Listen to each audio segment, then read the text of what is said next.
Hello everyone, it's Hunter, and this is Underground Game Reviews, and today I'm gonna review Hotline Miami, the first one. Okay, we're just jumping right in. I'm gonna skip this scene, it's not that important. I'm going to talk about a couple things while I play this, for your enjoyment. Let's see. What are you doing here? I don't know what you're doing here. Get out of here. You're not supposed to be here. You didn't pay rent last week, you dumb whore. Go back to the trailer park. I don't like you. We all hate you, and you need because you wear cool clothes. I bet you shop at the guy. You are such a word I'm not gonna say. This is well, Red Man is. I'm the blue woman horse thing. You're in a top-down game. You gotta kill. Okay, well, your name is Robert, and you gotta go to the bookstore and pick up more. America, but you hate Russia more, so what you do, you open that, and then you do, it's kind of like, you have to enter in a code, I think, basically, here, and this is important, you don't, I can't read, there you go. Go here. Go here. Can't do it easy. I like to play.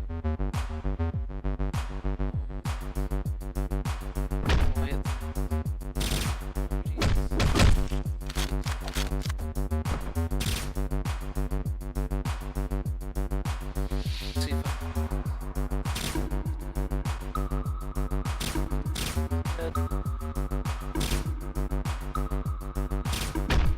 the graphics are pretty easy on the eyes. It's the full screen. And I think this is one of the only 2D games I've ever played where I actually play full screen.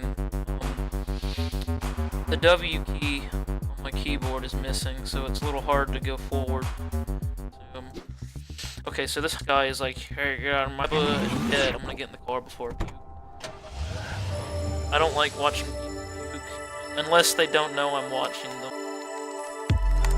Yeah, I already unlocked everything. Skip the cutscenes. No one cares about story in video games. I mean, it's not like Hotline Miami's known for having a strange plot or anything that's actually engaging the player. Let's just skip that. No one cares. It's just, I don't even care. It's just, when people always ask me,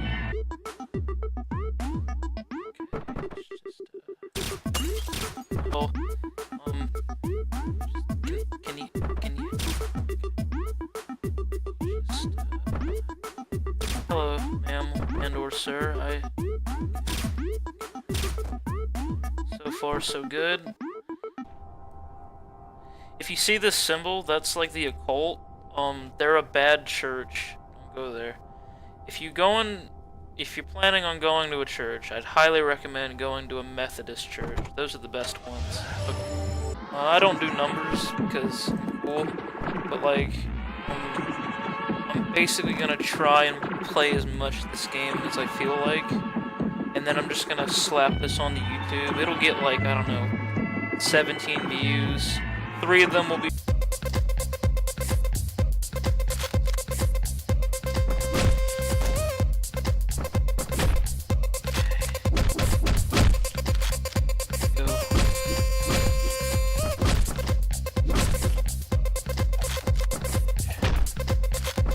Sorry, I get really quiet when I concentrate. That happens a lot, especially, women scare me more than video games.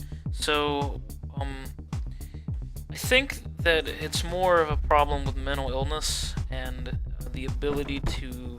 And the problem with that, though, is that it's not easy to think. Another thing is that he stalks you throughout the whole of this game. I can't figure out why.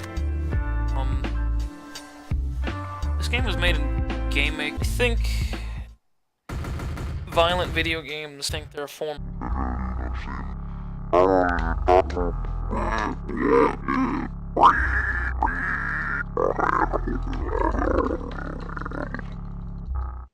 There are some things in real life where, but there's an asterisk to that. And the situation is that there are human beings in this world who, I mean, obviously the people who made Hotline Miami don't want you to actually do, you know, what you're doing in the game. Because if you did, yeah, that would happen. Even though gameplay-wise, this is an unrealistic depiction of violence, I'd say that realistically, death in this game is probably the realest thing in any video game ever. Mind.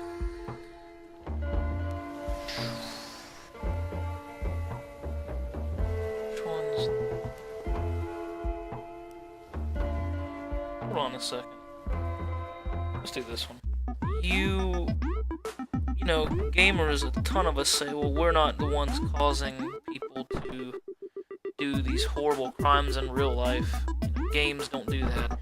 And the thing is, you're right, it's not games alone. But there is sort of... Hold on, let me get a different mask. Hold on, let me get a different mask. There is the idea that they do have a slight influence on people who maybe think about doing violent things. And you know, every person has violent thoughts. As far as I know, you know, a lot of people have told me, a lot of friends have said, dude, you know, I got into a fight with, you know, and they genuinely wanted to hit them in the mouth with a brick tied to a shotgun. But the thing is, mental health is a huge issue, and not just the country, but in the world. Because sometimes I do talk to myself, and rather than just doing that and putting it online, like I sometimes think about doing, I figured if I played a game, just shot the shit for a little bit, maybe someone would listen. And this started off as a joke video, but now I feel like I'm doing the quiet voice, like I don't care about what's going on. Oblivious to, but you know, violence in video games is a serious issue because, you know, a lot of these lawmakers, especially lawmakers, they really demonize games where you can just, you know, do stuff like this. Now, obviously, I'm not going to put on an animal mask and go into a random building and kill a bunch of Russian mobsters, because I did that last week, and I don't want to do it again. It gets really boring and repetitious. The reason Hotline Miami does it, Hotline Miami is designed to be fun, and real life isn't. Real life is shitty and boring. There's too many text boxes and dialogue trees. And you know, when BioWare made that ending, haha, relatable gamer humor. I've never played a Mass Effect game in my life. You know, but I'm bringing this up because I actually had interest at one point in time a game about waste of time, and Grand Theft Auto already did it and made it more fun, but rather I wanted to make a game, you know, in my later life, if I had the resources to do so, that described in detail, you know, what might cause someone to go down that path of destruction and just having no remorse for other human beings. I was gonna show a glitch. And I'm bouncing from topic to topic because I'm really tired. A lot of people are tired. We don't ever do anything. We're just tired. I've been working on a game that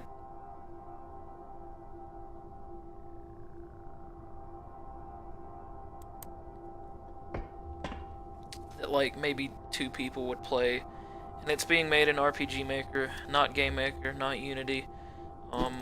Maybe some folks will like it. But the thing is, I think that video games have been put into a weird position where people blame them for a lot of shit in the world. Shit that was probably already happening before games were even around. And I'm not just saying that to be, but I think that violence has an allure to it, where humans are violent. By our nature, we're sinful, violent, and we do bad things. I think it's good when people door hole. Yep. It's hot. Nothing's hotter than 2D women. I think that violent video games don't need to be stopped. I don't think they need to be censored. I don't think they need to be put under any radars or anything like that. I think that they're fine. For the most part, they're harmless. And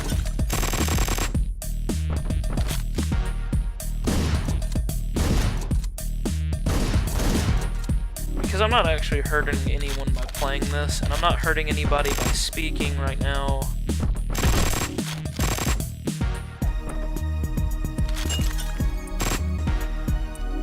You know, and I think that people should make more violent video games as opposed to making none, because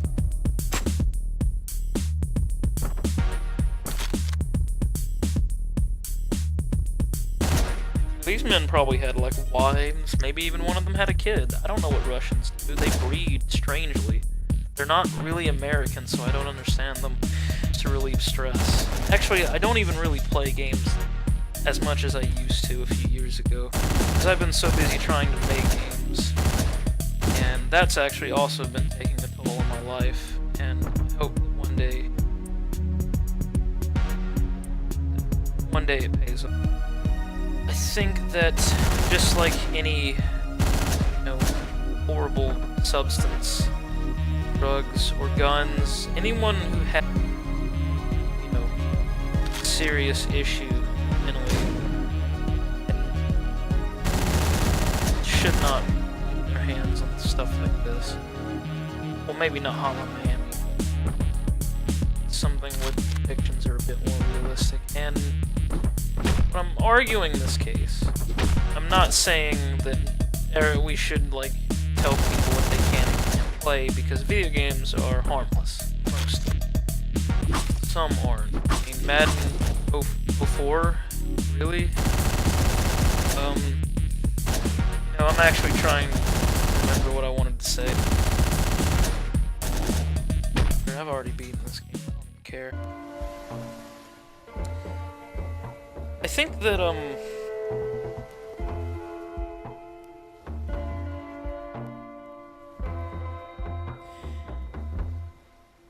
okay, let me just rephrase everything I've said up to this point. I want to say that violent video games do not cause people to kill other people. There have been rare exceptions to this, but the majority of the time, any kind of stimulant on that level that gives you that adrenaline that real violence might give you is potentially not good for certain people to play or to engage with, not as an intellectual, because they're not thinking about, oh, I'm committing violence. And a game like Hotline Miami actually makes you realize, oh, I'm committing violence. It doesn't do it enough to make it the main point, but it is a theme in the game, at least from what I understand, what I engage the game on.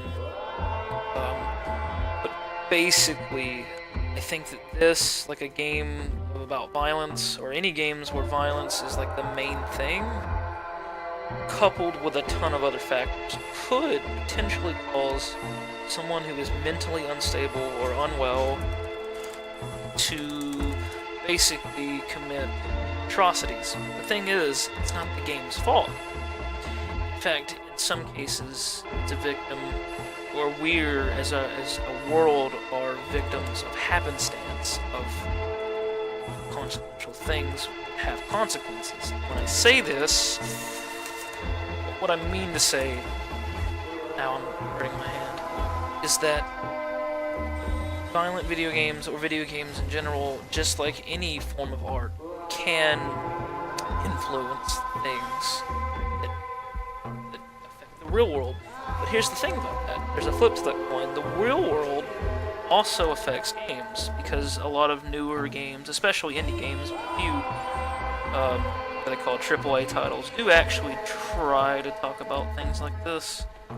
The world around us influences art, and the art, we like to say, influences the world around us, but it doesn't. At least not in a direct way. My life what has happened in my life has directly affected me, my emotional state, and my mental state, maybe even a bit of my physical state too. And video games haven't been affected by real life in that sense. But art as a creation and video games as an artistic pursuit, creation, authors may have been influenced to put different ideas and concepts into games, whether I agree with them or not, whatever I think of them or not. And violent video games have the potential to ask people, why do we enjoy violence as a species? And it's not our fault that we enjoy violence. Violence is a human thing. At least violence in the term that I'm using it, as in people killing or hurting each other. It's sort of like a form of manipulation, really. I'm just gonna land on a random level and play it, close my eyes while I speak. And I think that art, not just games, but music, television, movies, books, even though I guess it would count as an art form, just in conversation, it's like, I guess that's a form of art. I think so. I think games are a form of art. They can be taken seriously, and they can be taken to other limits too. They can be enjoyed ironically. I like to think that for a lot of art that I enjoy, I take it both seriously, but I also have a bit of irony to enjoy with it. And okay, I don't know what I landed on. I'm just gonna play this. Okay, highball. I'm actually going to not do that one. And art can influence people in many ways, and even in bad ways, and that's true. That is a fact, to me at least. Well, it should be a fact to everyone if it's a fact. That's a superfluous statement, I presume. But what I'm trying to say in broad terms is that the trifecta, that's not the word. There is an imbalance of influence, and there always will be, at least from what I know.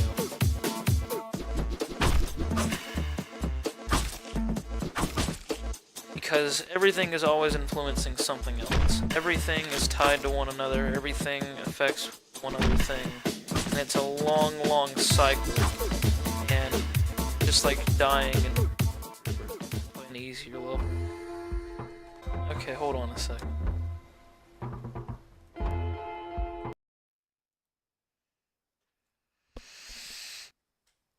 Sometimes when it's nighttime, sometimes at night, I just walk outside on the back porch, and I walk around, and I look up at the moon, and I just zone the fuck out. Like, yeah, and sometimes I look, like I lay on the grass, and I'll look up at the sky and the stars. I gotta wear my glasses so I can see them, but it, it like legitimately, like genuinely makes me upset sometimes, and it makes me feel like the brunt or the weight of my depression, and there are often times where it also makes me a little bit happy because I feel like there's a presence there um,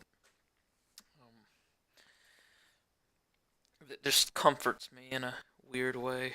Uh-oh. Oh, I launched it windowed. Shit, hold on, I gotta close that. I'm just gonna